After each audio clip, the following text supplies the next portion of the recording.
ഈ വെള്ള കളറുള്ള പച്ചമുളക് കുറേ കിട്ടി. അത് വെച്ചിട്ട് ഒരു പുളിയിഞ്ചി ഉണ്ടാക്കി നോക്കിയാലോ എന്ന് വിചാരിക്കുക. ടേസ്റ്റ് ഉണ്ടാവുമെന്നാണ് തോന്നുന്നത്. പച്ചമുളകും ഇഞ്ചിയും ഒക്കെ അരിഞ്ഞെടുത്തു. ഉള്ള കുറച്ച് പുളി വെള്ളത്തിലിട്ട് വെച്ചു. എണ്ണ ചൂടായതിന് ശേഷം ചെറിയ കഷ്ണം ഇഞ്ചി അരിഞ്ഞതുകൊണ്ട് പച്ചമുളകല്ല വെള്ള കളറുള്ള മുളകും ഇതിലേക്ക് ചേർത്ത് കൊടുക്കാം. ആവശ്യത്തിന് എണ്ണ ഒഴിച്ചതിന് ശേഷം നന്നായിട്ട് ഒന്ന് വറുത്തെടുക്കാം. നമ്മൾ പുളിയിഞ്ചി ഉണ്ടാക്കുന്ന അതേമാതിരിയാണ്. ഇവിടെ ഇപ്പോൾ ഞാൻ കുക്കിംഗ് ഓയിൽ എടുത്തിട്ടുള്ളൂ. സാധാരണ വീട്ടിലുള്ള കുക്കിംഗ് ഓയിൽ നല്ലെണ്ണയിലോ വെളിച്ചെണ്ണയിലോ ഉണ്ടാക്കാം.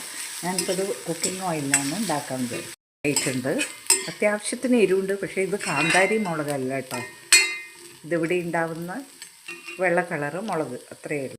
ഇതിലേക്ക് നമുക്ക് പുളിവെള്ളം ഒഴിച്ചു കൊടുക്കാം. ഒഴിച്ചതിന് ശേഷം നന്നായിട്ട് വറ്റിച്ചെടുക്കാം. കുറച്ച് മഞ്ഞൾപ്പൊടിയും ചേർത്ത് കൊടുക്കുക. മഞ്ഞൾപ്പൊടി ചേർത്ത് കൊടുത്തു. വെക്കാനായിട്ട് കുറച്ച് ഉലുവയും കുറച്ച് അരി, നമ്മുടെ ഏത് അരിയായാലും സാരില്ല, കുറച്ചൊന്ന് വറുത്തിട്ട് പൊടിച്ചെടുക്കാം. ഉലുവയും അരിയും കൂടി നന്നായിട്ട് നമുക്ക് ചതച്ചെടുക്കാം. പൊടിച്ചെടുക്കണം ശരിക്കും. നല്ലോണം വറ്റട്ടെ. കട്ടിയായി വന്നതിലേക്ക് നമ്മൾ പൊടിച്ചു വെച്ച അരിയും ഉലുവയും ചേർത്ത് കൊടുക്കണം. ആവശ്യത്തിനുള്ള ഉപ്പിട്ട് കൊടുക്കുക. കായപ്പൊടി കുറച്ച്.